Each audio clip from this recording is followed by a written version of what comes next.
Good evening, and welcome back to the Poe Museum. In anticipation of tonight's installment of the Curator's Crypt, which examines some of the tiny books in the Poe Museum's library, I thought it would be instructive to shrink myself down to the size of a mouse. Unfortunately, I forgot to lock the library door before doing so, and it just happens to be Pluto's dinner time. So while I extricate myself from this situation, I leave you with another installment of the Curator's Crypt.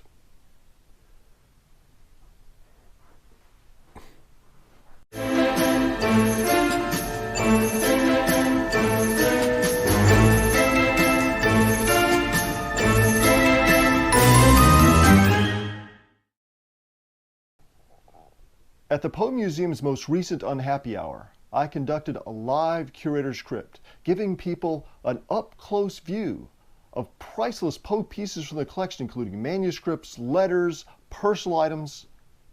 But the one thing my guests really wanted to see were the tiny books. So tonight I'm going to show you some tiny books from the Poe Museum's collection. Let's start out right here from The Death of Abel, published in 1833. Why is this special? Because right there it's inscribed by Jane McKenzie, who was Poe's sister's foster mother's sister-in-law. That doesn't sound like a very close collection, but she ran the McKenzie School for Girls. That's where Poe's little sister went to school, and Edgar used to use his sister to carry love letters to the girls in that school. And then later, when Poe's sister grew up, she taught at Miss McKenzie's school, so this is a little book that belonged to Miss McKenzie. Or how about these? These are something we got more recently. These are the Little Leather Library. These were made in the 19-teens and 20s, and it's said that some of these books were carried off by our soldiers in World War I. Take them to Europe. You could, read not just Poe, but other classic works of literature in miniature form. This one is The Raven and Other Poems, and you can see all sorts of complete text of Poe's poetry. And this one is The Gold Bug.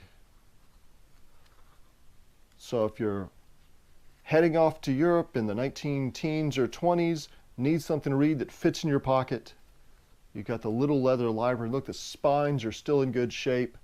These things were held by a private Poe collector, passed away a couple of years ago, and a guy was cleaning out his estate and brought these to us. So that's a nice piece to add. This is a little gift book for the holidays. It's poetry, and mostly poetry by people Poe knew. Published in 1848.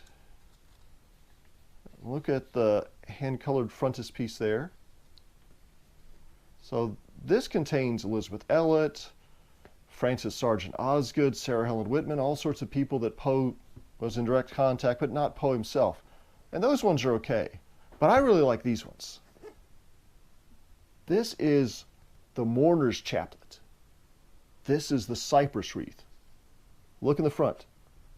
They have tombstones on the covers. These are books of mourning poetry. These are books to read when you're in your lowest pit of despair. And this one was published in 1844, edited by John Keese, who's somebody that Poe knew. He was the editor of the Opal, and Poe contributed the Morning of the Wissahickon to the Opal, so Poe knew this guy. But look at some of the titles of the poems in here. You've got To a Bereaved Mother, The Death of a Firstborn, The Death of an Infant, To an Infant in Heaven, My Child, On the Death of a Friend, The Land of the Blessed, To a Dying Child, The Dead, all sorts of good death poems. And by this time, Poe had already published The Conqueror Worm and Lenore, some of his best poetry on the subject of mourning. But he's not included in either one of these books, even though they are both edited by people that Poe knew and both contain poetry by people that Poe knew. And I think the reason he's not in these is because these are books of consolation for the mourning. These are books to remind you that you will be reunited with your loved ones in heaven. Poe wouldn't fit in very well with them. He wrote poems like The Conqueror Worm, about how we're worm food in the end, or The sleeper, oh, the lady sleeps, soft around her may the worms creep. So a love poem about a decomposing corpse with worms crawling all around it. Or how about even the raven? Tell the soul with sorrow laden, if within the distant Aden it shall clasp the sainted maiden whom the angels name Lenore. So will I ever be reunited with Lenore? Nevermore. Not very uplifting stuff. For a more modern audience, we have this one, published in Philadelphia in 1989, and it's got the text of Poe's poems The Raven, also the short story The Telltale Heart, The Cask of Amontillado, and The Mask of the Red Death. And this is a pretty portable book. But when we talk about tiny books, we want to go smaller than this still. Here's a more recent one, published in Germany with its own little case.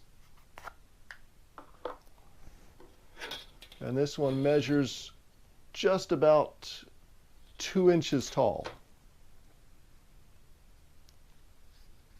And it contains The Fall of the House of Usher, the complete text, also The Pin and the Pendulum, The Premature Burial, and Shadow. Shadow's kind of cheating. It's kind of a short story, but they had some extra pages, so they fit in there. So it is entirely legible if you have a magnifying glass. But what if this book is just too big? It just takes up too much space in your luggage. You can't carry around such an unwieldy volume. How about an even smaller one? Measuring just over 1 inch tall, this is another edition. This one contains just the text of The Raven. And it's also got its own little case.